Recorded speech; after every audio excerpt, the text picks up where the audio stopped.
श्री बलदेव ठाकुर जी, श्री राजू भैया भाई जोशी जी, कांति भाई खर्दी जी और मंच पर विराजमान सभी नेतागण, सभी पदाधिकारीगण, मेरे प्यारे कार्यकर्ता भाइयों बहनों, आप सबका इस सभा में बहुत बहुत स्वागत।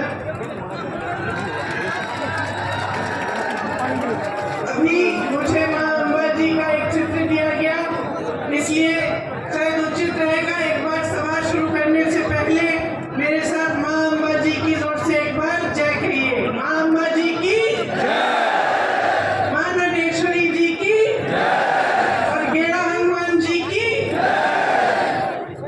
देखिए, ये गुजरात की धरती है, यहाँ से इस दुनिया के सबसे इस पूरी हमारी जो पीढ़ी है और इससे पहले की पीढ़ियां, उसमें शायद दुनिया की सबसे महान हस्ती आपने गुजरात में इस दुनिया को दी।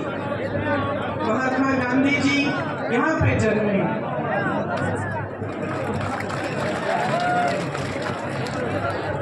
श्री सरदार पटेल जी भी गुजरात के ही पुत्र थे। वीर रणछोड़ रबाड़ी जी भी इसी धरती के थे। ये सारे महापुरुष किस लिए लड़े? ये सारे महापुरुष आपकी आजादी के लिए लड़े। ठीक है, ये पुरानी बात है, 70 साल निकल गए, बीत गए, हमारा देश आजाद है, स्वतंत्र है, हमारे देश में एक संविधान बना, इसी लड़ाई से उभरा। जितने भी हमारे स्वतंत्रता सेनानी थे, जितने बड़े बड़े महापुरुष रहे, चाहे पटेल जी हो, चाहे गांधी जी हो, नेहरू जी हो, सबने लड़कर, ब्रिटिश साम्राज्य से लड़कर हमारे देश को आजाद करवाया और हमें एक संविधान दिया। ये संविधान जो उन्होंने हमें दिया, इसका महत्व आपको समझना पड़ेगा। आज बहुत ही जरूरी है कि आप कुछ मूल बातें, जो गहरी बातें हैं हमारे देश की राजनीति के बारे में और अपने जीवन के बारे में, आप ठीक ढंग से समझें, ताकि जो निर्णय आप लेने जा रहे हैं चुनाव में, वो आप सोच समझ के और सारी जानकारी लेके लें। जब हम संविधान की बात करते हैं, खास इसलिए हम आज ये बात उठा रहे हैं क्योंकि भाजपा के कई नेताओं ने जो चुनाव लड़ रहे हैं, कुछ मंत्रियों ने देश भर में जो घूम रहे हैं, उन्होंने कहा कि अगर भाजपा फिर से जीतेगी तो संविधान बदला जाएगा। तो आज सबसे पहली बात मैं संविधान के बारे में करना चाहती हूँ, क्योंकि ये संविधान क्या है और किस तरह से आपके जीवन पर इसका प्रभाव पड़ता है, ये समझना जरूरी है। संविधान से आपको अधिकार मिलते हैं। सबसे बड़ा अधिकार ये है कि आप वोट डाल सकते हो। ये आपको अधिकार दिया गया है, देश के किसान को, देश के गरीब को, देश के मजदूर को और देश के प्रधानमंत्री को भी, देश के मंत्रियों को भी, देश के बड़े बड़े शख्सों को भी यही एक अधिकार मिला है। मतलब सबका एक समान अधिकार है। जितना आपकी वोट में शक्ति है, उतनी शक्ति उनके वोट में है। उनकी वोट में आपसे ज्यादा शक्ति नहीं है। देश में जितने भी देशवासी हैं, उनका एक समान अधिकार ये वोट है। ये वोट संविधान ने दिया है आपको। आरक्षण भी संविधान ने दिए हैं आपको। तो जो आरक्षण का अधिकार है कि किसी समुदाय को या किसी जाति को अगर लगता है कि ठीक ढंग से मौके नहीं मिल रहे हैं, काफी सालों से उनके साथ अत्याचार हुआ है या शोषण हुआ है, तो संविधान कहता है कि आपको कुछ अधिकार मिलने चाहिए और आपको आरक्षण मिलना चाहिए। मतलब रोजगार मिलता है तो आपके लिए कुछ रोजगार आरक्षित हो, ये भी संविधान आपको देता है। तो ये दो बहुत बड़ी चीजें हैं जो आपको संविधान द्वारा मिलती हैं। इसके साथ साथ अगर आप किसी की आलोचना करना चाहें या किसी नेता से या राजनीतिक दल से सवाल उठाना चाहे कि क्या किया है मेरे लिए, ऐसा काम आपने क्यों किया, तो आप आंदोलन भी कर सकते हैं, आप खड़े हो सकते हैं, अपनी आवाज उठा सकते हैं। ये भी अधिकार आपको संविधान ने दिया है।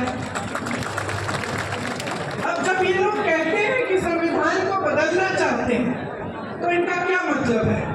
इनका मतलब ये है कि जितने भी अधिकार आपको दिए गए हैं वो अधिकार कम करेंगे, उनको कमजोर किया जाएगा।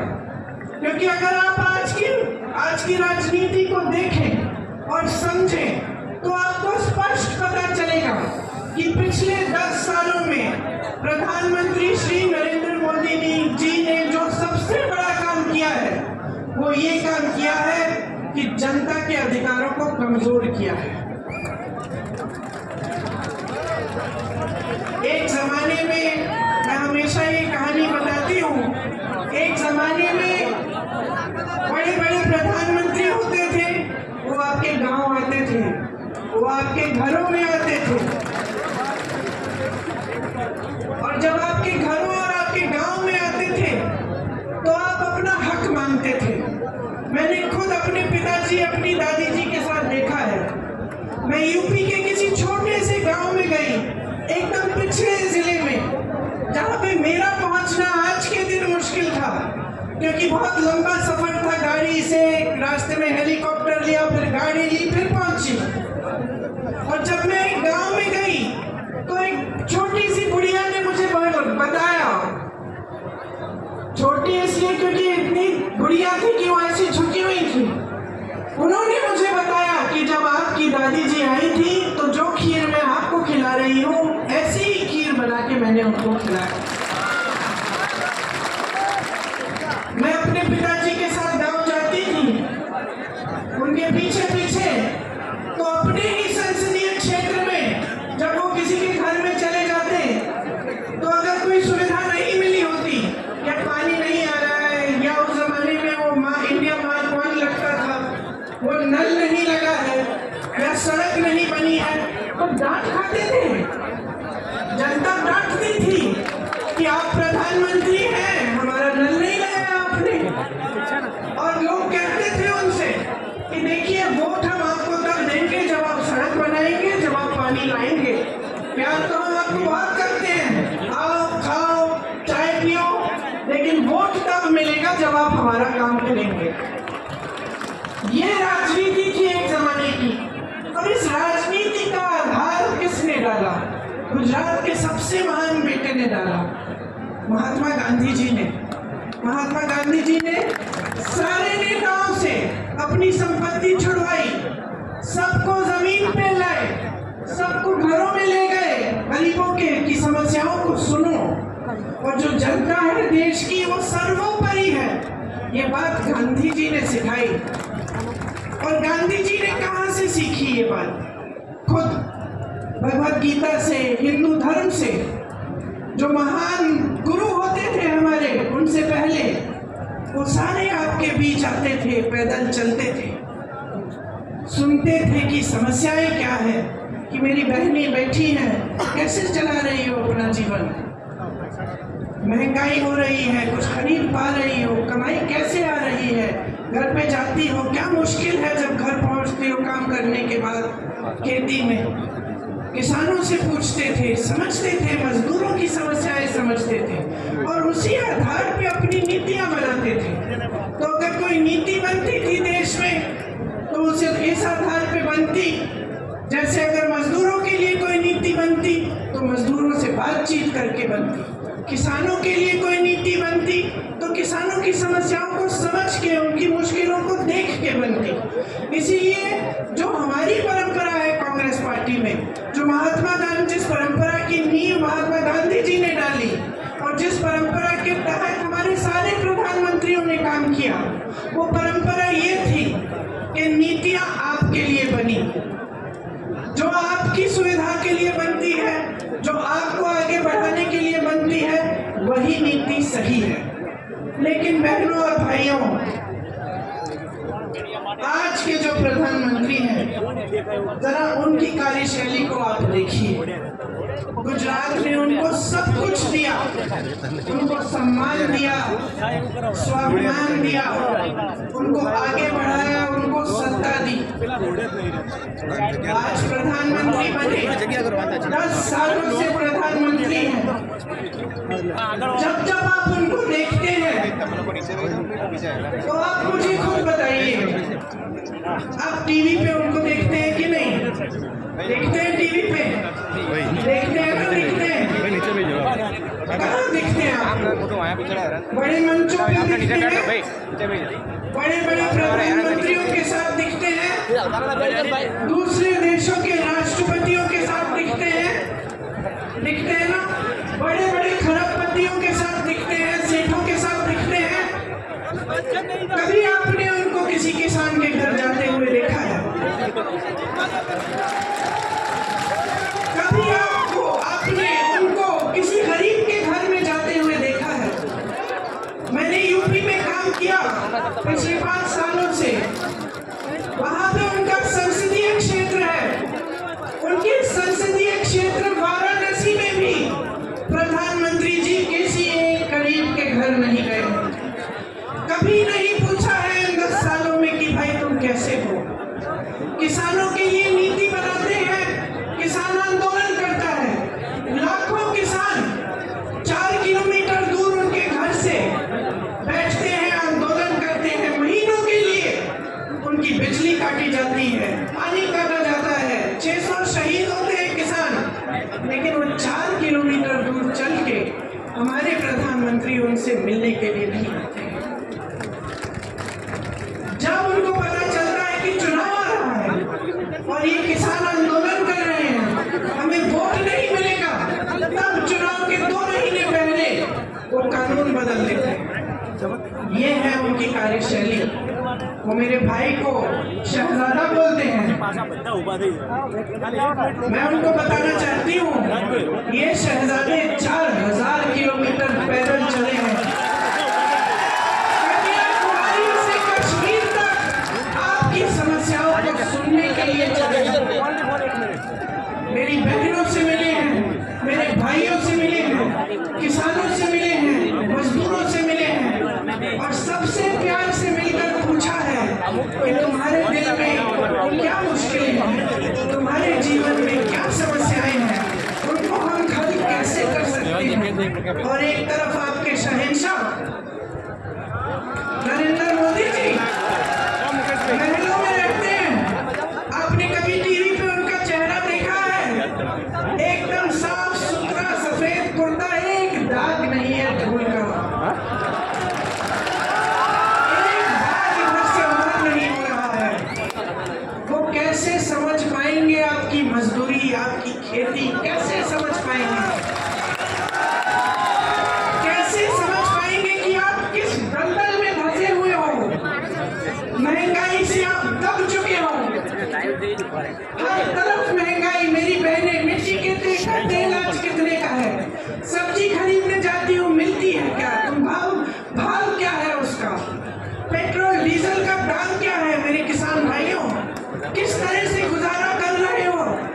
खेती के हर सामान पे जीएसटी है, हर सामान महंगा हो चुका है।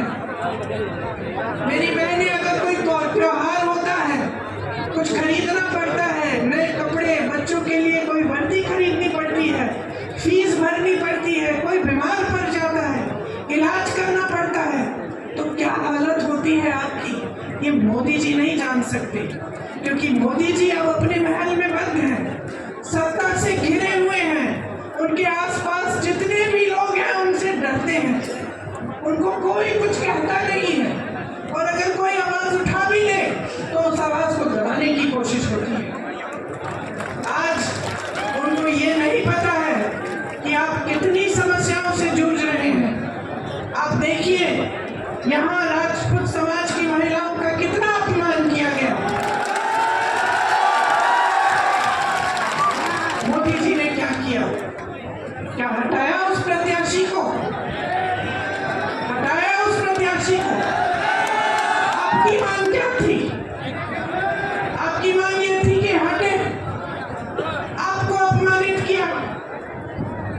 मोदी जी ने सुनी आपकी बात, आपकी सुनवाई हुई। मैं आपसे वादा करती हूँ बहनों कि अगर हमें मौका मिला हम देश भर में आपकी बात हम फैलाएंगे, बताएंगे और इस तरह का अपमान आपके साथ हम नहीं होने देंगे। आज मेरी बहनों, जहां जहां महिलाओं का अपमान किया गया है वहां मोदी जी की सरकार ने जिन्होंने अपमान किया, जो अत्याचार कर रहे हैं उनका साथ दिया है, उनके पक्ष में खड़ी हुई है इनकी सरकार, आपके पक्ष में नहीं। हाथरस में महिला के साथ अत्याचार हुआ, उसको जला के मार डाला। भाजपा की सरकार ने उनको बचाया जिसने अत्याचार किया था। उन्नाव में हुआ, मैं उस महिला के घर गई, कोई ऐसा अत्याचार नहीं था जो उसके परिवार पे नहीं बरसाया गया, क्योंकि उस महिला ने आवाज उठाई। उसके साथ अत्याचार करने वाला एक भाजपा के प्रधान का रिश्तेदार था। उस महिला ने, नौजवान थी, आवाज उठाई, कचहरी में गई केस डालने। जहां वो अपमान हुआ था वहां केस नहीं डाला गया तो अगले जिले में चली गई, वहां से डाला। रोज सुबह अकेली जाती थी 6 बजे ट्रेन लेकर अगले जिले में, वहां पे कचहरी में जाती थी अपने केस की सुनवाई के लिए। एक दिन जब वापस आ रही थी तो उसको जलाकर मार डाला। 1 किलोमीटर जलते हुए चली, कोई आया नहीं मदद करने के लिए, पुलिस नहीं आई, कोई नहीं आया। जब मैं उसके घर गई तो उसके पिताजी ने मुझे बताया कि क्योंकि उसने आवाज उठाई थी उसके भाइयों को पीटा गया था, उसके पिताजी को पीटा गया था, पिताजी के खेत जला डाले थे, लेकिन सरकार से कोई मदद नहीं मिली। मोदी जी ने कोई मदद नहीं की। हमारी बड़ी बड़ी ओलंपिक की मेडलिस्ट महिलाएं जो लड़ी देश के लिए, मेडल लाई, जब मेडल लाई तो मोदी जी ने उनके साथ फोटो खिंचवाई और सारे अखबारों में लिखा था कि देखिए मोदी जी है तो मुमकिन है, मोदी जी की वजह से ये मेडल लेके घर आई है।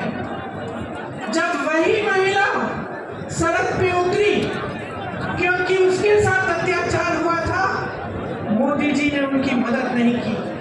उस महिला ने, उसकी आंखों में आंसू थे जब उसने मुझे बताया कि दीदी मैंने सोचा था कि मैंने इतना बड़ा काम किया है देश के लिए, मेडल लाई हूँ, अगर मैं यहाँ पे बैठ के मांग करूंगी तो जरूर मेरे साथ न्याय मिलेगा, मुझे न्याय मिलेगा, लेकिन उसे न्याय नहीं मिला। आपको मालूम है क्या तोहफा मिला उसको, जिसने उस पर अत्याचार किया? आज उसका बेटा भाजपा के टिकट पे खड़ा है।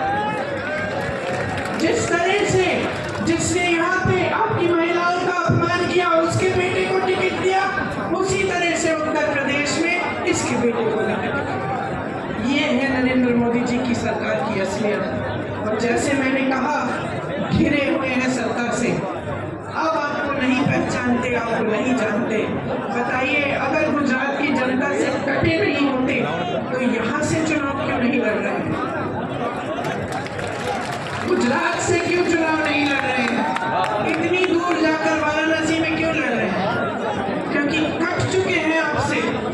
आपसे जो फायदा निकलना था बहनों और भाइयों, निकाल लिया। आपने सत्ता दी, मुख्यमंत्री बनाया, कई बार बनाया, यहाँ उनको सत्ता मिली, नाम मिला, आपके समर्थन से उनको सम्मान मिला, यहाँ से चले गए प्रधानमंत्री बनने, आपको भूल चुके हैं और आपसे कट चुके हैं। ये किसानों की धरती है, यहाँ अनार, आलू, जीरा पैदा करते हैं आप। आपसे पूछना चाहती हूँ, मोदी जी की 10 साल सरकार है, आपको न्यूनतम समर्थन मूल्य मिलता है इसके लिए? नहीं मिलता। जो आपका कोऑपरेटिव सेक्टर है, अमूल,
यात्रा मुफ्त में करते हैं।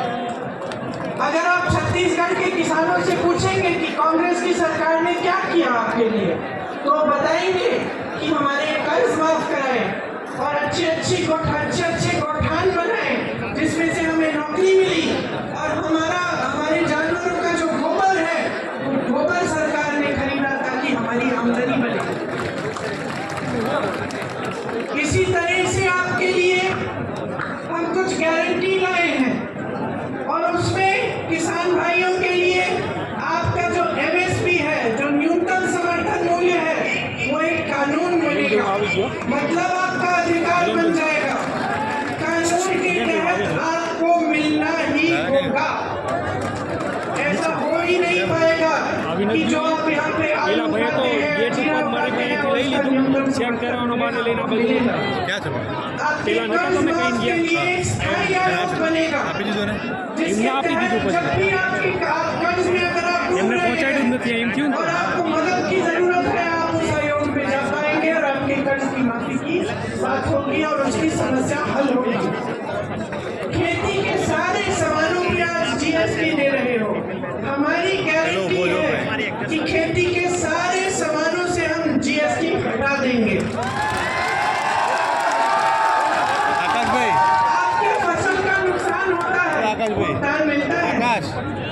नहीं मिलता है, मोदी जी नहीं देते भुगतान। हम कह रहे हैं कि जब फसल का नुकसान होगा 30 दिन के अंदर अंदर आपको भुगतान मिलेगा, भूमि जमीन मिलेगी, हर जगह पूरे देश भर में न्यूनतम मजदूरी 400 रुपए की होगी। मतलब 400 रुपए से कम मजदूरी के पैसे आपको कोई नहीं दे पाएगा। तो कानून का उल्लंघन करेगा। मेरी बहनें, मैंने महंगाई की बात की, मैं जानती हूँ कि आप पर कितना बोझ है, जो समाज है उसका बोझ भी आप उठाती हो, समाज की परवरिश भी आप करती हो। जब अपने बच्चों को बड़ा करती हो मेहनत से, उनकी हर चीज देखती हो, बच्चा बीमार पड़ता है उसका इलाज होता है, उसकी देखभाल, खाया कि नहीं खाया, पढ़ाई की कि नहीं की, स्कूल जा रहा है ठीक से कि नहीं जा रहा है, ये सारे काम आप करते हो अपनी नौकरी या अपनी रोजगार या अपनी खेती में काम करते हो।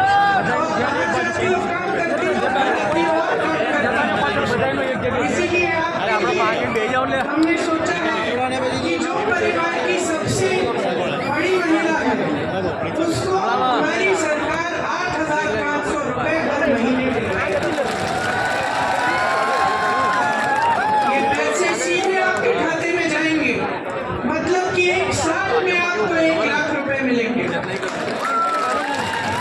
और 50% जितने भी सरकारी नौकरियां हैं उसमें से 50% महिलाओं के लिए आरक्षित रहेगी। पहले के आरक्षण है उसी के तहत, तो ये हमने आपके लिए सोचा है। और आंगनवाड़ी, आशा बहुएं और जो मिड डे मील्स में महिलाएं काम करती हैं, केंद्र का जो योगदान है आपके मानदेय के लिए वो बढ़ाया जाएगा, दुगना किया जाएगा ताकि आपका मानदेय बढ़ जाए। तो सबके लिए हमने कुछ सोचा है, क्योंकि देखिए आज के जमाने में आप जब मेहनत करके अपने बच्चों की परवरिश करते हैं तो आपके सामने अन्य मुश्किलें आती हैं। आप बड़ा करते हैं बच्चों को, आपके यहाँ अगर गांव में पाठशाला है या कोई सुविधा है ठीक है, लेकिन उसके बाद जब उनको यूनिवर्सिटी जाना होता है, विश्वविद्यालय में जाना होता है, तो नई मुश्किल खड़ी होती है क्योंकि फीस भरनी पड़ती है। किस तरह से वो पढ़ाई खत्म करेंगे? यहाँ गुजरात में ज्यादातर प्राइवेट विश्वविद्यालय खुले जा रहे हैं, बड़ी बड़ी फीस है। जितने भी माँ बाप हैं, चाहे कितने भी गरीब हो, चाहे किसान हो, मजदूर हो, कुछ भी हो, आज के दिन सब चाहते हैं कि हमारा बच्चा शिक्षित हो ताकि उसको अच्छा रोजगार मिले। सही बात है कि नहीं? और आप किसी भी हालत में कैसे भी कर्ज लेकर, मजदूरी करके, कॉन्ट्रैक्ट पे नौकरी करके आप कमाते हैं इसीलिए कि आपके बच्चों की परवरिश हो और वो बड़े होकर शिक्षित हो और उनको नौकरी मिले। ये सही बात है कि नहीं? अब आपने शिक्षित कर दिया, किसी न किसी तरह का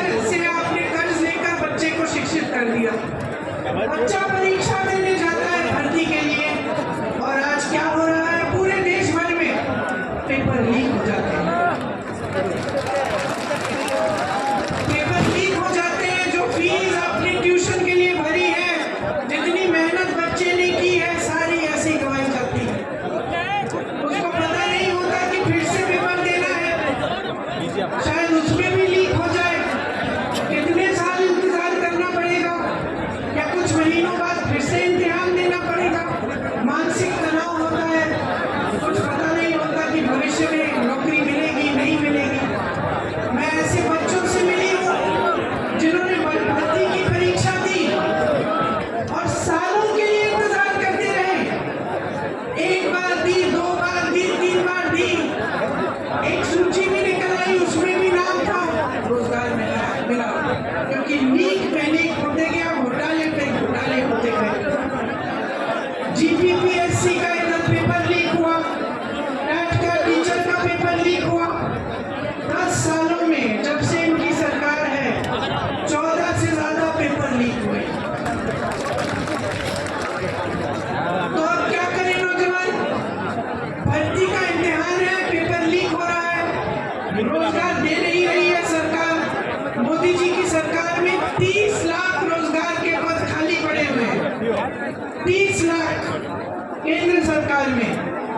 आप नौजवान यहाँ खड़े हो, यहीं पे हजारों खड़े होंगे जिनके पास रोजगार नहीं है। वहाँ 30 लाख पद खाली है, वो पद भर नहीं गए। तो पद खाली है, नौजवान खाली है, लेकिन आप पद नहीं भर रहे हैं। आपका ध्यान कहीं और है, सरकार का ध्यान रोजगार बनाने में नहीं है। तो ये परिस्थिति है कि जब आपको रोजगार नहीं मिलता तो फिर आउटसोर्सिंग और कॉन्ट्रैक्ट पे ही रोजगार मिलता है, और आप सब वही करते हैं क्योंकि और कोई चारा नहीं है, कोई स्थायी रोजगार नहीं मिल रहा है। अब मैं आपको समझाना चाहती हूँ कि ये स्थायी रोजगार क्यों नहीं मिल रहा। एक तो हुई खेती की बात। एक जमाने में खेती में भी रोजगार मिलते थे, लेकिन जब से इतनी महंगाई आई है किसान खुद कमा नहीं पा रहा है। तो जब किसान खुद कमा नहीं पा रहा है तो वो कैसे रोजगार दिलवाएगा अपनी खेती में? तो फिर वो भी कम मजदूर रहता है, वो भी कहता है कि जितना काम मैं खुद निपट सकता हूँ निपट लूंगा। तो खेती से रोजगार कम हो रहा है। बड़े बड़े जितने भी सरकारी कॉर्पोरेशन थे, जितनी सरकारी कंपनियां थी जिससे आपको स्थायी रोजगार मिलते थे, तकरीबन सभी की जो सब्सिडी है, जो सब्सिडरी है, उनको इन्होंने अपने खरबपति मित्रों को दे दिया। आज कोयला, देश की सड़कें, देश का पावर, देश के हवाई अड्डे, देश के बंदरगाह, सब इनके बड़े बड़े खरबपति मित्रों के को दे दिए गए।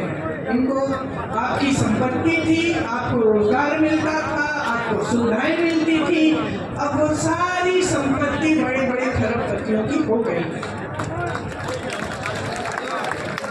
अगर आपकी समस्याओं को ये सरकार समझती तो वो जानती कि यहाँ से रोजगार मिलता है, नए नए रोजगार बनते हैं। ये संपत्ति अभी खरबपतियों को देने से ये रोजगार बंद हो सकते हैं, आरक्षण बंद हो सकते हैं, क्योंकि प्राइवेट हो गई वो नौकरी, वो रोजगार।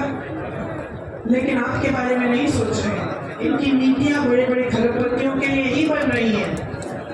अगर आप ठीक ढंग से समझेंगे और देखेंगे तो हर स्तर पे ये हो रहा है। मैं रोजगार की बात कर रही थी, एक और जगह थी जहाँ से रोजगार बनते थे, जो छोटे छोटे इंडस्ट्री, मध्यम साइज की इंडस्ट्री है, जो कोई मैन्युफैक्चरिंग करा रहा है, किसी ने अपना बिजनेस खोला है, किसी की दुकान है, उससे भी रोजगार मिलता है। लेकिन उसको इतने संकट में डाल दिया है नरेंद्र मोदी जी की नीतियों ने। नोटबंदी लाए पहले, उससे जितने भी छोटे और मध्यम वर्ग के बिजनेस थे वो सारे उनकी कमर टूटी। उसके बाद जीएसटी लाए और मुश्किलों में डाला, तो वहां से भी रोजगार बंद हो गए। तो स्थिति ये है आज देश में कि 10 सालों में रोजगार बनाने का काम नहीं किया गया है। इसीलिए आज आप इस परिस्थिति में हैं कि आज देश में 45 सालों में सबसे ज्यादा बेरोजगारी आज है। आज 70 करोड़ नौजवान हमारे देश में बेरोजगार हैं। और जहाँ जहाँ अच्छी अच्छी स्कीमें थी या अच्छे अच्छे रोजगार थे, जैसे आपने देखा है सेना में था, उसको भी इन्होंने 5 सालों के लिए करके अग्निवीर जैसी स्कीम लाके उसको भी खत्म कर दिया। अब कोई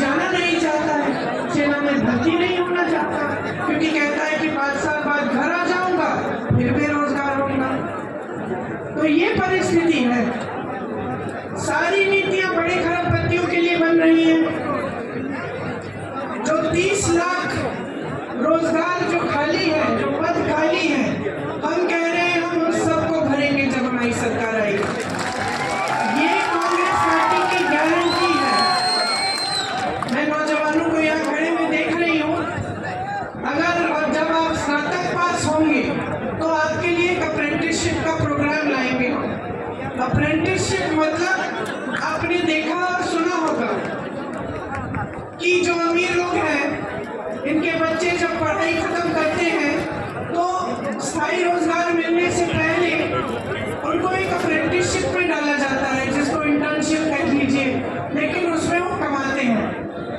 तो हम आपके लिए ऐसी अप्रेंटिसशिप लाएंगे जो आज तक गरीब बच्चों के लिए उपलब्ध नहीं थी, जिसमें आप जब स्नातक पास होंगे आपको भी एक अप्रेंटिसशिप के प्रोग्राम में डाला जाएगा और आपको 1 लाख रुपए सालाना उससे कमा पाएंगे। आपके लिए 50,000 करोड़ रुपए का एक फंड बनेगा, जिससे अगर आप छोटे कारोबार अपने शुरू करना चाहेंगे आपको लोन मिलेगा और आप वो लोन लेके आपको पैसे लेके आप कारोबार शुरू कर सकेंगे।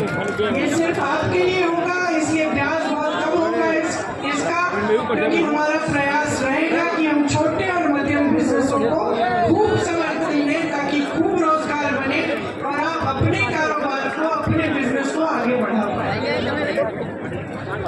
जहाँ तक महिलाओं की बात की, मैंने आपको ये भी बताना चाहती हूँ मैंने कि 25 लाख रुपए तक जितना भी इलाज है पूरे परिवार का, चाहे कोई भी सुविधा हो स्वास्थ्य की, वो आपको मुफ्त में मिलेगी। ये स्कीम हमने राजस्थान में लागू की और वहाँ इस स्कीम की बहुत चर्चा हुई क्योंकि लोग बहुत खुश थे। लोगों ने हार्ट ऑपरेशन कराए इस स्कीम के तहत बगैर 1 रुपया दिए। तो बहुत अच्छी स्कीम है, हम देश भर में इसे लागू करना चाहते हैं।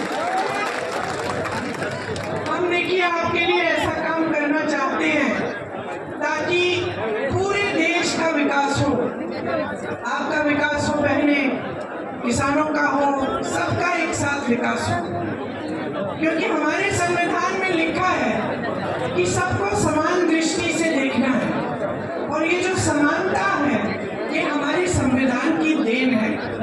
आज प्रधानमंत्री जी कहते हैं कि जो इस देश में समानता चाहता है वो संविधान के विरोध है। तो आप सोचिए कि इन्होंने हर चीज को घुमाकर उल्टा कर दिया। संविधान आपके लिए बना, आप सबको समान अधिकार देने के लिए बना।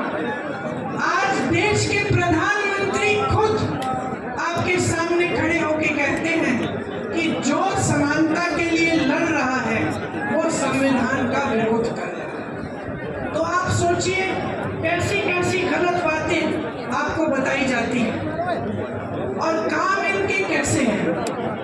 आपको जल, जंगल और जमीन पे अधिकार दिए गए थे, संविधान ने दिए, कांग्रेस की सरकारों ने दिए। उन सब अधिकारों को कमजोर करने का काम इन्होंने किया है। पहले SC, ST, OBC और रिटायर्ड फौजियों को जमीन के पट्टे मिलते थे। आज मैं आपसे पूछना चाहती हूँ, भाजपा की सरकार रही है 10 सालों से, आपको क्या पट्टे मिलते हैं? जैसे मैंने आपको कहा, तमाम सरकारी कंपनियों को प्राइवेट बनाने का काम किया है। इससे आरक्षण खत्म होते हैं, फिर से आपके अधिकार कमजोर होते हैं। सरकारी विश्वविद्यालयों में आपको अच्छी शिक्षा मिलती थी कम फीस में। जब प्राइवेट इतने सारे बनाते हैं और सरकारी विश्वविद्यालयों को कमजोर करते हैं तो भी ये काम करते हैं कि आरक्षण भी कम होंगे और फीस भी ज्यादा होगी। तो आप देखिए ऊपर के जितने भी पद हैं, जो बड़े बड़े पद हैं, उसमें लैटरल एंट्री से ये पद दे रहे हैं, बाकी सब खाली रख रहे हैं। और जो नीचे के पद हैं, जो भर्ती के पद हैं, उसको खाली रख रहे हैं। तो ये सारे काम जो कर रहे हैं ना, ये इनकी एक नीति है। और ये नीति जो है, ये सबसे बड़ी इनकी नीति जो है कि सब कुछ बड़े बड़े करोड़पतियों की सफलता और उनके आगे बढ़ने के लिए हो, और जो देश का गरीब है उसको 5 किलो का राशन पकड़ाओ और उसको बड़ी बड़ी बातें बताओ, मंच पे खड़े होकर बड़े बड़े इवेंट दिखाओ और उसी में निपट लो बस। उसके आगे कोई रोजगार देने की बात नहीं, विकास करने की बात नहीं, नए पाठशाला बनाने की बात नहीं, नए विश्वविद्यालय बनाने की बात नहीं, मजाक बनाने की बात नहीं। कहते हैं कि कांग्रेस ने 70 सालों में क्या किया। मैं इसे पूछना चाहती हूँ 10 सालों में आपने क्या किया? हमने IIM बनाए, IIT बनाया, आप नाम लीजिए। कांग्रेस ने बनवाया, भादरा नंगल डैम बनवाया, आपका अमूल बनाया। इन्होंने क्या बनाया? इन्होंने क्या बनाया? भूख फैलाई लोगों के बीच में, नफरत का बीज बो दिया, क्योंकि उस नफरत के बीज से उन्हीं की सत्ता बढ़ेगी। आपसे जब आते हैं चुनाव के समय आपसे बात करने के लिए, तो क्या बातें करेंगे? आए थे अभी 2-3 दिन पहले, मैंने सुना उनका भाषण। चुनाव है हिंदुस्तान में, बात हो रही है पाकिस्तान की।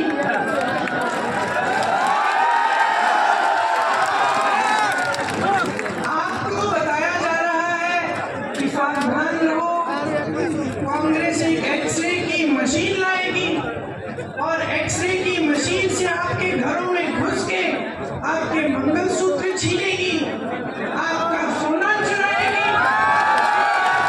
ये कहा जा रहा है। देश के प्रधानमंत्री हैं, इतनी स्तरहीन बातें।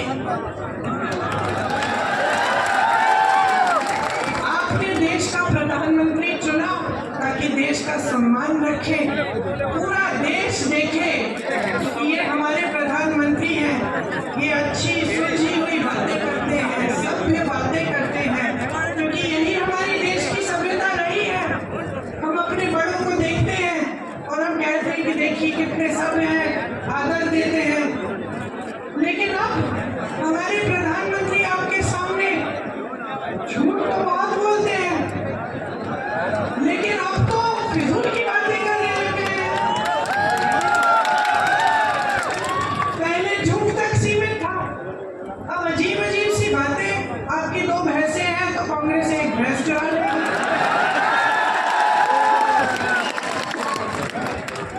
55 सालों से कांग्रेस की सरकार रही है इस देश में, जरा बताइए किसकी भैंस चुराई हमने?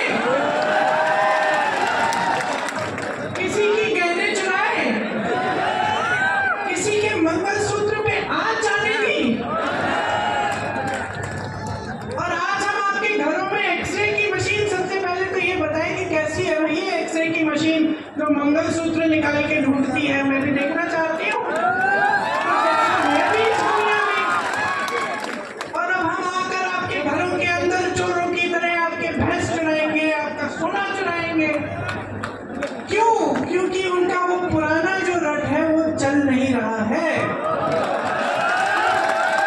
क्योंकि आज इस देश की जनता जाग रही है, क्योंकि आज इस देश की जनता कह रही है कि मेरे मंच पे आओगे तो मेरी काम की बात करो। आज इस देश की जनता कह रही है मुझे इस चुनाव को हिंदू मुसलमान पे नहीं लड़ना है, मुझे इस चुनाव को बिजली, पानी, रोजगार, महंगाई पे लड़ना है। आज इस देश की जनता कह रही है कि बहुत हो गया मोदी जी, बहुत हो गया, बहुत देख ली आपकी नौटंकी, बहुत सुन लिए आपके भाषण, लेकिन आपके भाषणों में एक लफ्ज हमारे लिए नहीं रहा। आज देश की जनता कह रही है कि मोदी जी हमें बताइए, 10 साल से हमने आपको पूरी सत्ता दी, उस सत्ता का क्या किया आपने? क्या आपने हमारे जीवन में आप तरक्की लाए कि नहीं लाए? और जनता को दिखने लगा है कि 10 साल बीत गए, बहुत बड़ी बड़ी बातें, क्या था वो सबका साथ सबका विकास, ऐसी बात। किसका विकास हुआ?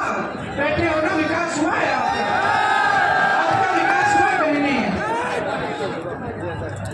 तो बस हवा में बड़ी बड़ी बातें हुई हैं और आपने शानदार इवेंट, ये तो मैं बोलती हूँ, बड़े शानदार इवेंट बनाए।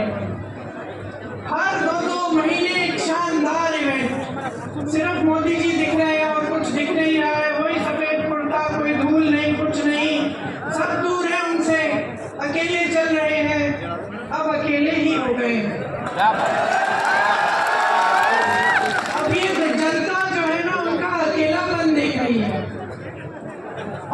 आपके अकेलेपन का हर रोज प्रमाण देख रही है।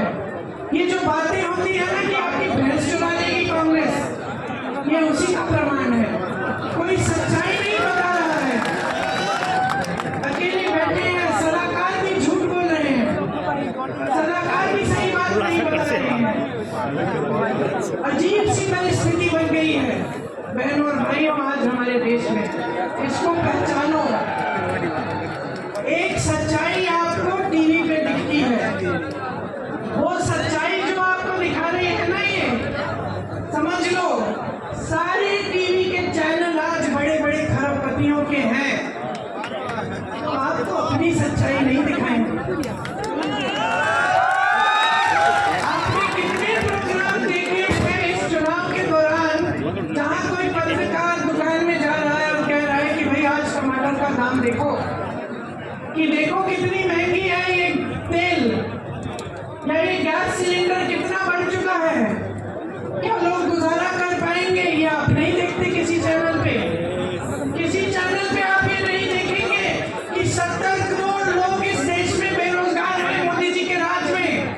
ये बात इस पे कोई रिकॉर्ड नहीं देखेंगे। आप देखेंगे कि मोदी जी कौन से कपड़े पहनते हैं, मोदी जी किस प्रधानमंत्री से मिल रहे हैं, किस तरीके के आम खाते हैं, ये देखेंगे आप। क्योंकि आज मीडिया भी झुक गई है, सारे चैनल भी झुक गए हैं। पत्रकार एक समय में सवाल उठाता था, मुझे याद है मेरे पिताजी के समय में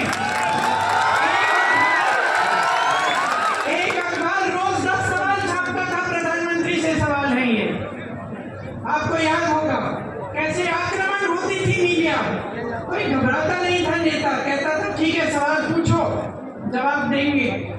आज तो नेता इतने घबरा गए ये कि जब इनका चुनाव आ रहा है तो इनके सामने जो प्रत्याशी खड़े हैं उनको घूस देके उनको बिठा रहे हैं।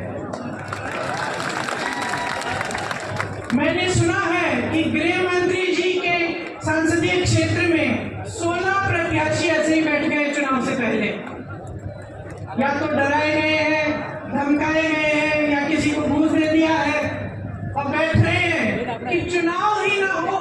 अरे इतने मजबूत गृह मंत्री हो, इतने बड़े प्रधानमंत्री हो, देश की पूरी सत्ता तुम्हारे पास है, सीट पे सीट तुम्हारी है संसद में, और एक चुनाव लड़ने से डर रहे हो? किस बात का डर है? खड़ा करिए 100 प्रत्याशियों को, हराइए उनको। यही तो चुनाव होता है, यही तो लोकतंत्र होता है। मंच पे खड़े होकर लोगों को झूठ बोलना नहीं होता है, मंच पे खड़े होकर लोगों को गुमराह करना या लोगों के जज्बातों को उभारना ताकि तुम्हें वोट मिल जाए, तुम सत्ता में रहो, तुम्हारे बच्चे फूले फले और जनता खाई में रहे। ये लोकतंत्र नहीं है। तो मैं यहाँ किस लिए आई हूँ? मैं यहाँ इसलिए आई हूँ कि आपको मैं बताऊं कि आप इन नेताओं को जवाबदेही बनाओ, पुरानी परंपरा वापस लाओ, वो पुरानी परंपरा वापस लाओ सरदार पटेल जी की, महात्मा गांधी जी की, जिसमें नेता जनता को पूछता है, जनता को भगवान मानता है, जनता को डराता धमकाता नहीं है, जनता को खाई में नहीं छोड़ता, जनता के आंसू पोंछता है, उसकी नई नई समस्याएं पैदा नहीं करता ताकि और आंसू बहाए।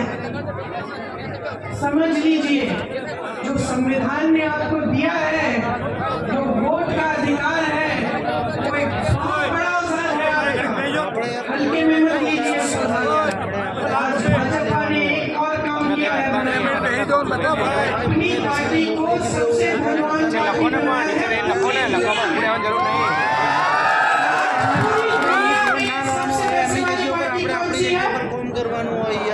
एक रिपोर्ट आई है, मुझे मालूम नहीं कि कितनी सही है, लेकिन लगभग मुझे लगता है कि सही होगी। 60,000 करोड़ रुपए उन्होंने खर्चे किस पे? आपके नालों को ठीक करने के लिए नहीं, आपकी टूटियों में पानी लाने के लिए नहीं, आपकी सड़कों की मरम्मत में नहीं, आपके कारोबार में नहीं, आपकी खेती को ठीक करने में नहीं, ये जीएसटी हटाने में नहीं, अपनी पार्टी के लिए, अपनी पार्टी को मजबूत बनाने के लिए बड़ी बड़ी इमारतें बनाई हैं हर जिले में। इनके जो ऑफिस है इतने बड़ी इमारतें, सबको थोड़ा थोड़ा वेतन दे रहे हैं, जो भी उनके लिए काम कर रहा है उनकी पार्टी के लिए। कोई मुफ्त में नहीं करता। यहाँ हमारे बेचारे सेवा दल के जो कार्यकर्ता है और जो कांग्रेस के कार्यकर्ता है, इनसे पूछो ये जनता की सेवा करते हैं तो मुफ्त में करते हैं या इनको वेतन देते हैं? बदनाम किया हमें और सबसे अमीर पार्टी बन गए वो।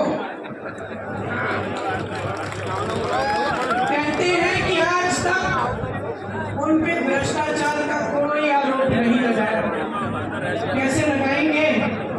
कैसे लगाएंगे? ये जो मीडिया जो हर रोज आरोप लगाती थी हमारी सरकारों पे, ये तो झुके ही ना। देखिए आप हंस रहे हैं, जरा कल लिख के देखिए कोई बड़ा घोटाला निकालिए, देखते क्या होता है।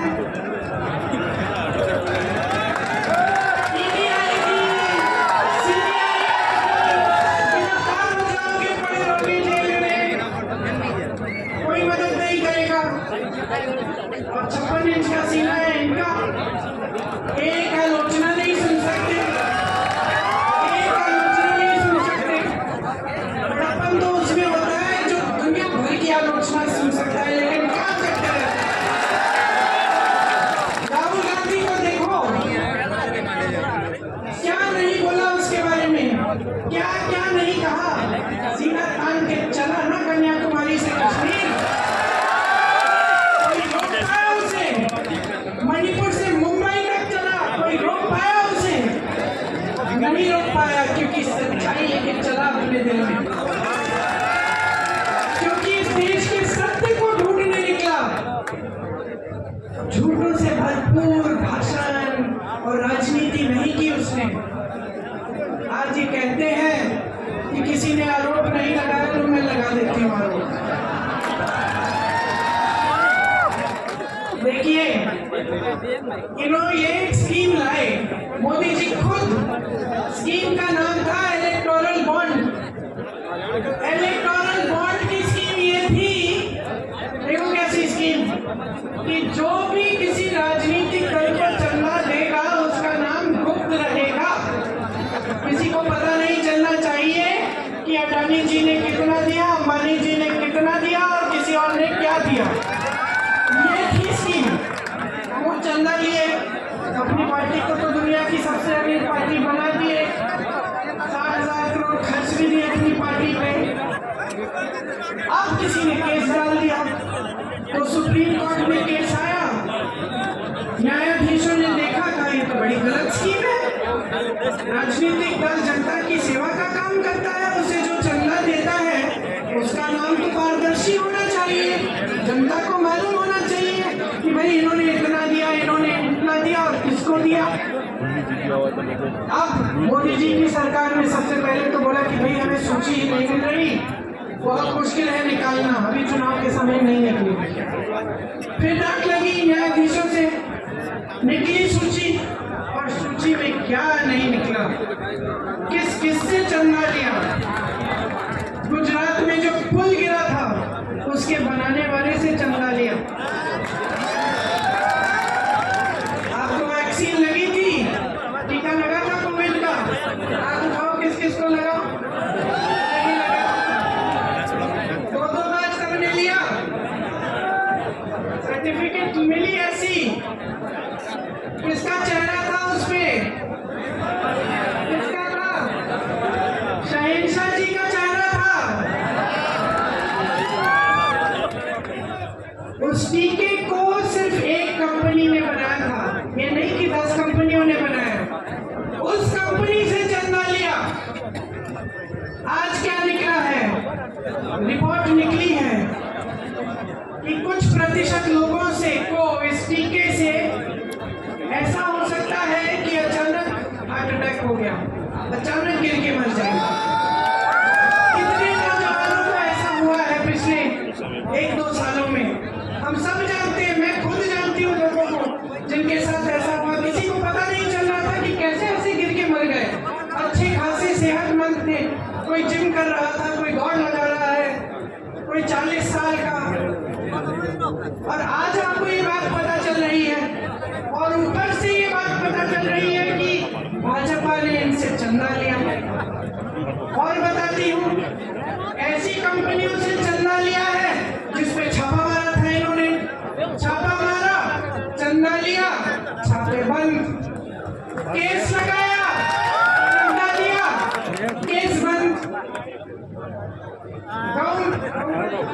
પેલું એને કેબલ બેગ છે ને બેગ हमें बताया जा रहा है कि गौ मांस की सप्लाई कंपनी से भी चंदा लिया। यहाँ आपके मंच पे धर्म की बातें, धर्म के रखवाले वहाँ चंदा ले रहे हैं लोगों से। तो ये भ्रष्टाचार है कि नहीं है? इससे बड़ा भ्रष्टाचार आपने कभी देखा है? कि सरकार ने भ्रष्टाचार की स्कीम ही बना दी। एक जमाने में भ्रष्टाचार होता भी था तो चुपके चोरी से होता था। अब भ्रष्टाचार खुलेआम स्कीम के तहत हो रहा है इलेक्टोरल बॉन्ड। और आपको कहने की ये हिम्मत कि हम भ्रष्ट नहीं हैं। कहते हैं कि खुद ईमानदार हैं, बाकी सारे नेता भ्रष्ट हैं। किसी को जेल में डाल दिया है, किसी मुख्यमंत्री को, किसी और को जेल में डाल दिया है। किसी पार्टी का, जैसे कांग्रेस पार्टी के खाते बंद करा दिए चुनाव से पहले कि इनको चुनाव के लिए कोई सुविधा नहीं मिलनी चाहिए।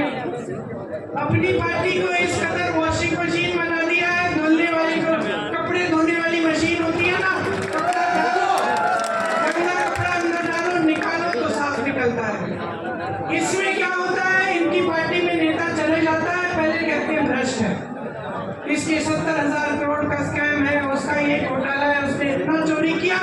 फिर कहते हैं आइए, आपका स्वागत, हमारी पार्टी में आइए।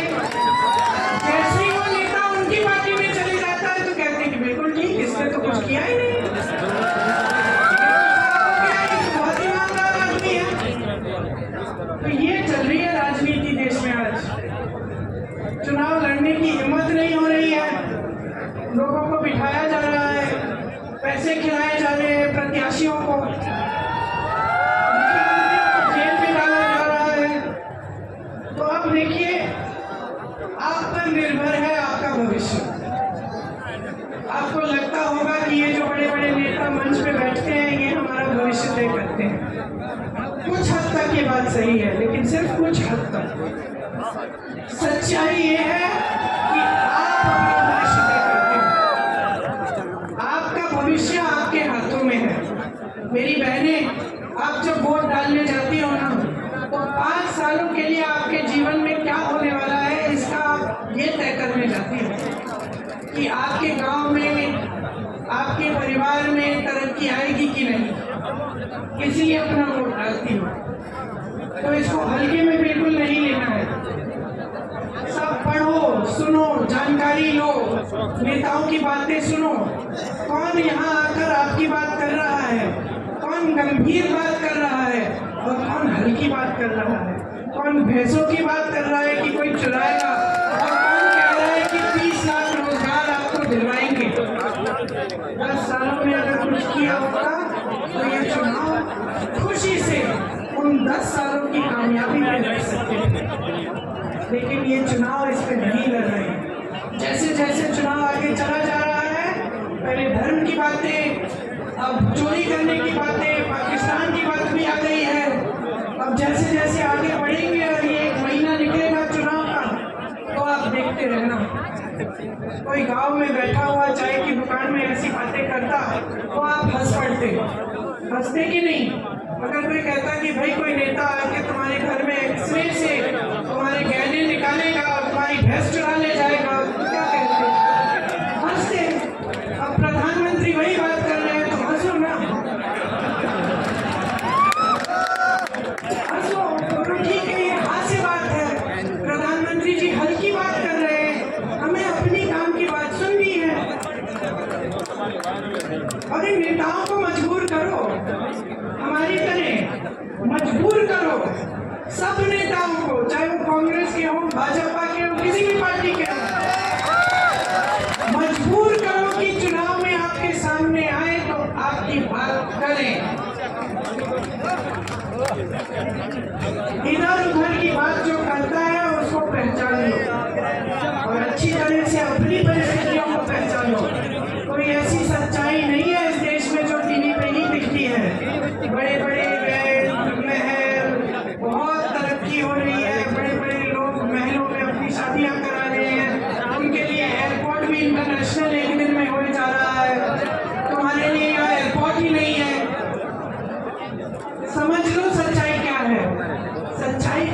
जीवन है। ये जीवन जो तुम जी रहे हो, जब रोज सुबह उठ के रोजगार ढूंढने निकलते हो, कुछ नहीं मिलता, दुकान जाते हो कुछ खरीदने के लिए, आधी चीजें छोड़ के वापस घर आ जाते हो। ये है तुम्हारे जीवन की असलियत। खेती कर रहे हो, मजदूरी कर रहे हो, मेहनत कर रहे हो, पसीना बहा रहे हो, लेकिन कुछ कमा नहीं पा रहे हो। जो कमा रहे हो जा रहा है महंगाई की वजह से। ये है आपकी सच्चाई। इस सच्चाई के आधार पर अपना वोट दो। इस सच्चाई के आधार पर, जिस सच्चाई को आप अपने अनुभव से जानते हो, जिस सच्चाई को आप अपनी बहनें, आपके बच्चे जो जी रहे हैं, जब बच्चे को खाना नहीं दे पा रहे हो, भूखा सो रहा है, वो सच्चाई है। जब बहन बीमार है, इलाज के लिए दवाई नहीं खरीद पा रही है, रो रही है, दर्द हो रहा है, रो रही है, ये सच्चाई है। जब बच्चा होने वाला है, अस्पताल इतनी दूर है कि पहुंच नहीं पा रही है, ये सच्चाई है। ये जो 1100 रुपए 1200 का सिलेंडर आप खरीद रहे हो, ये सच्चाई है। समझ लो कि अगर अपनी सच्चाई आज नहीं पहचानोगे और इस सच्चाई के आधार पर अपना वोट नहीं डालोगे, तो ये देश इसी तरह आगे बढ़ेगा जिस तरह से पिछले 10 सालों में आपने देखा है। क्या है कि कहीं नहीं जा रहा है, सिर्फ बड़े लोग और बड़े होते चले जा रहे हैं, सिर्फ अमीर लोग और अमीर होते चले जा रहे हैं। सारी सुविधाएं इनको, आपके लिए कुछ नहीं। टैक्स भी आप ज्यादा भर रहे हैं इनसे, आपका टैक्स बढ़ाया जाता है, जीएसटी लगाया जाता है, उनका टैक्स बढ़ाया नहीं जाता है। 16 लाख करोड़ रुपए उनके कर्ज माफ होते हैं। किसके बैंक से? मोदी जी का बैंक है घर में, मोदी जी का बैंक है, आपका बैंक है। सरकारी बैंकों से 16 लाख करोड़ 22 उद्योगपतियों को माफ किए, और यहाँ किसान रो रहा है, आत्महत्या कर रहा है 10,000 रुपए के लिए, और आपने उसको एक रुपया माफ नहीं किया। मैं किसान के घर गई उत्तर प्रदेश में, ललितपुर में, वो खाद की लाइन में खड़े खड़े गिर के मर गया, खाया नहीं था दिनों से। सोचा कि चलो खाद मिल जाएगी, कुछ हो जाएगा काम। 2 दिनों के लिए लाइन में खड़ा रहा, कुछ खाया नहीं, कुछ पिया नहीं, वहां पे गिर के मर गया। एक और किसान के घर गई मैं, 1 लाख रुपए के लिए आत्महत्या की उसने। उसकी बेटी घर आई, उसको मिले अपने पिताजी, 1 लाख रुपए के लिए आत्महत्या, और 16 लाख करोड़ रुपए आप बड़े बड़े खरबपतियों को माफ कर रहे हैं। किसका पैसा है ये? कैसी बनी इतनी धनी आपकी पार्टी? कहां से आया ये सारा पैसा? किसकी संपत्ति है? जोर से बोलो, जोर से बोलो, और जोर से बोलो।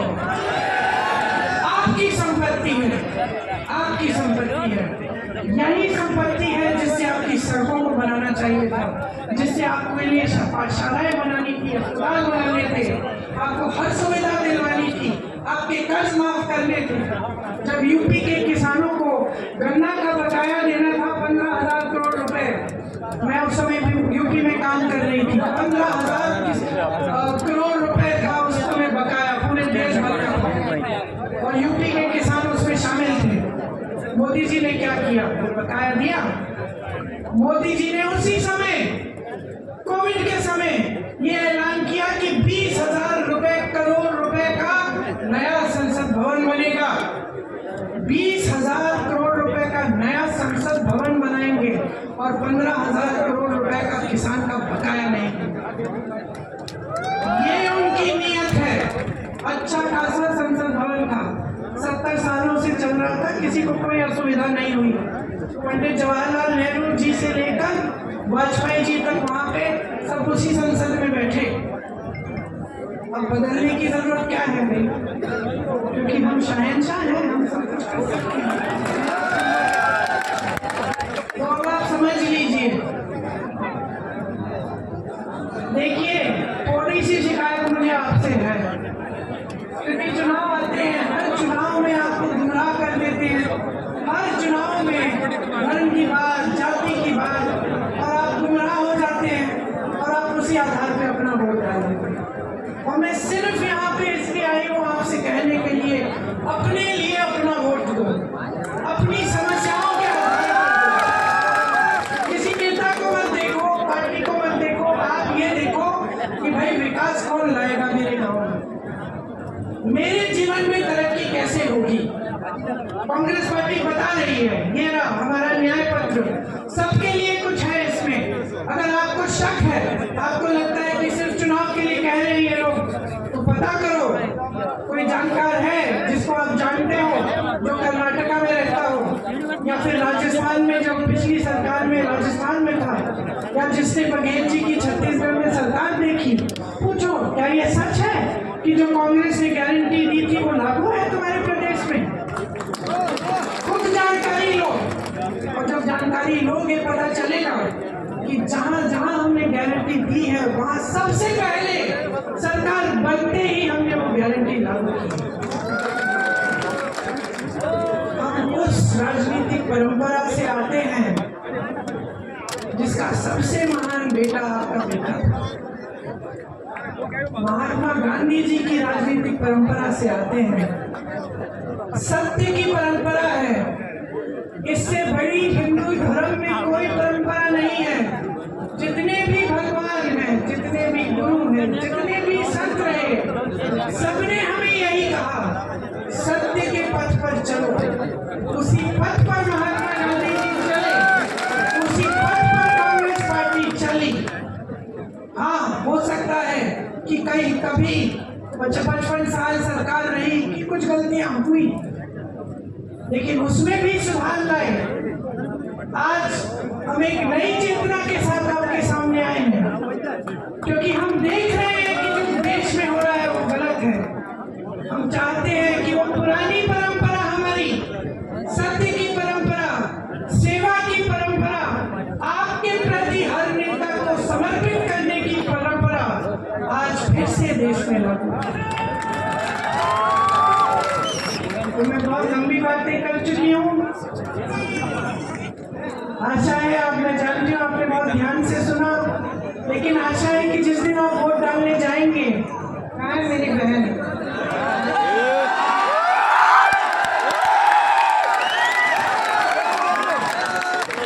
अनाज की बहन, मुझे सबसे ज्यादा खुशी तब होती है जब मैं अपनी बहन के प्रचार में आती हूँ, किसी भी बहन, क्योंकि हम लोग सेवा अच्छी तरह करना जानते हैं, निष्ठा से करते हैं। तो आप कह रही हैं कि आप ही के समर्थन से चुनाव लड़ रही है, और ये कह रही है कि ये चुनाव जनता लड़ेगी।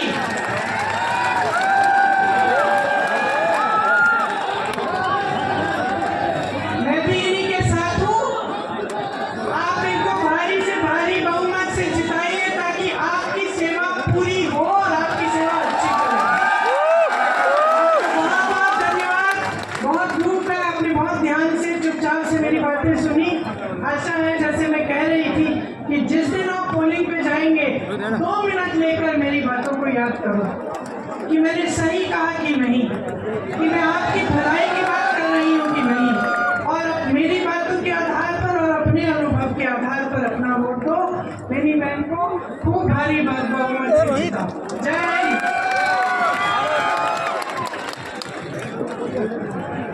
શનિવારના પવિત્ર દિવસે આજે પ્રિયંકાજી આપણી વચ્ચે ઉપસ્થિત છે, ત્યારે ગુજરાતના પૂર્વ ધારાસભ્ય ગુલાબસિંહ રાજપૂતે વિનંતી કરું કે ગયા હનુમાનજીની પ્રતિમા આપીને રાહુલ ગાંધીજીનું સ્વાગત કરે।